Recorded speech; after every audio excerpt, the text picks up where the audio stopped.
Tonight, you're going to lie down for 8 hours. Your body will go offline. Your brain will shut off. And something strange will happen in the dark while you're unconscious, something your ancestors would have feared more than any predator. But the real answer isn't about rest. Your body doesn't sleep to recover.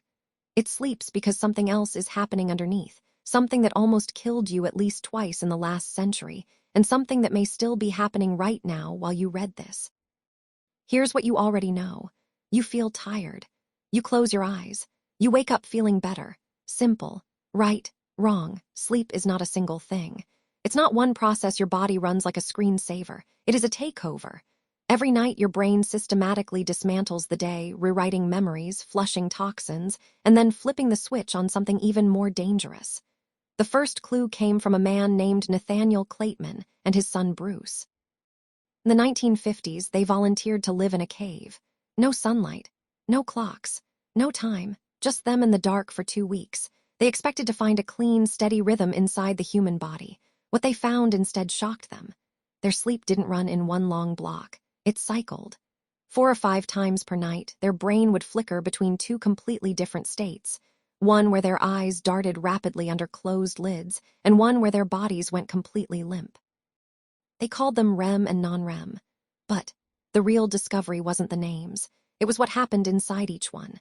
During REM sleep, your brain activity looked exactly like being awake. Scans lit up like a city at midnight, but your body, frozen, completely paralyzed. Every muscle locked down except your eyes and your diaphragm. You were in every measurable way a living person trapped inside a dead body, and you dreamed there. This should terrify you.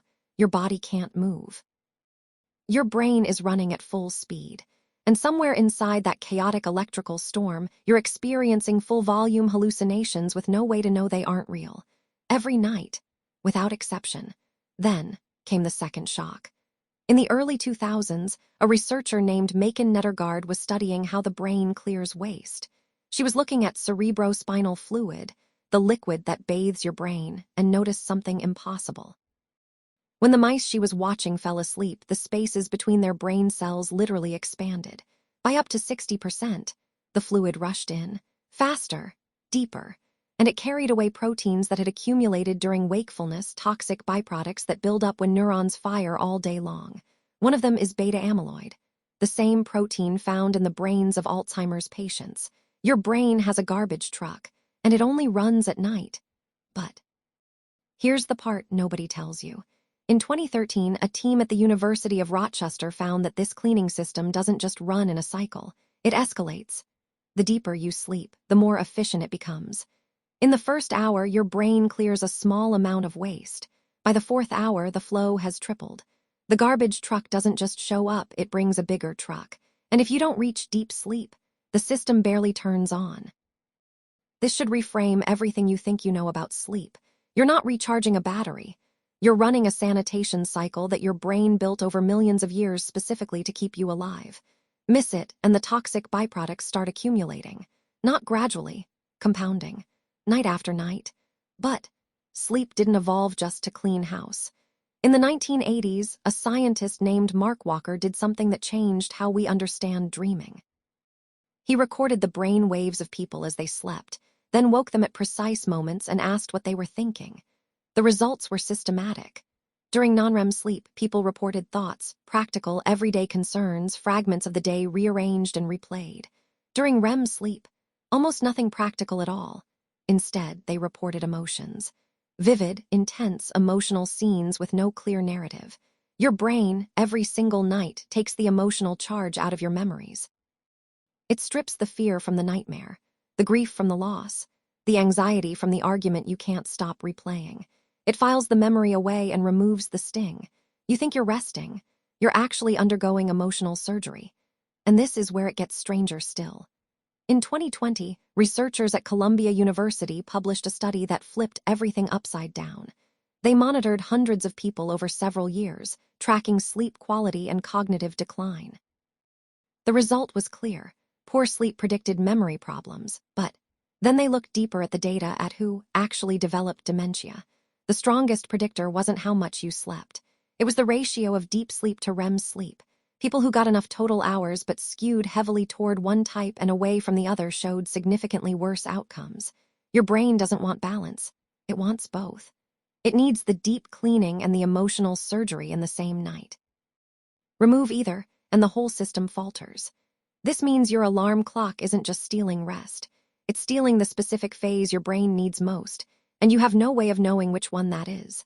Then, there's the question of why we sleep at all, if not just for cleaning and emotional processing. The answer may be older than either of those. A study published in 2023 by researchers at Johns Hopkins tracked the sleep patterns of small mammals and found something remarkable. Across species, the amount of deep sleep an animal gets correlates almost perfectly with its lifespan.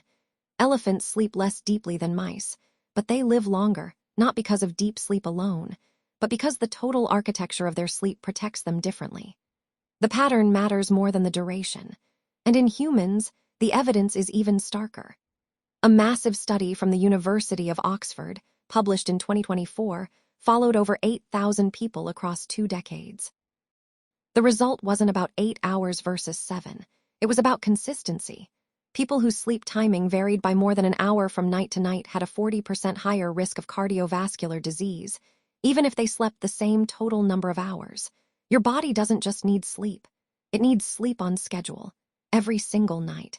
This is your circadian rhythm, a molecular clock built into nearly every cell in your body. It's older than trees. Older than dinosaurs. It existed in single-celled organisms floating in the ocean 3 billion years ago, telling them when to photosynthesize and when to shut down. Your body didn't learn to sleep. Your body learned to anticipate darkness, and sleep was the first technology for doing it. But here's the twist that should change how you think about tonight. In the 1990s, researchers at the University of Chicago studied people who voluntarily reduced their sleep to 4 hours a night for 1 week. The results were brutal. By day 6, their cognitive performance matched that of someone who had stayed awake for 36 hours straight. They didn't feel that impaired. They felt fine. Their brain had adapted to the impairment the way it adapts to everything, by making the damage invisible. You are not getting used to less sleep. You are losing the ability to notice that you're losing. And the world has been building itself around this blind spot. Every modern system, work schedules, school start times, social media, the blue light in your bedroom is engineered to keep you awake longer. Not because it's an accident, because it's profitable. Your sleep is not a personal choice. It's a battleground between a biological system that took millions of years to perfect and an environment that was designed to override it. You are not failing at sleep. Your environment is succeeding at keeping you from it. So, what do you do with that? The answer is simpler than the problem. Your brain will clean itself tonight whether you understand this or not. The garbage trucks will still run. The emotional surgeons will still show up.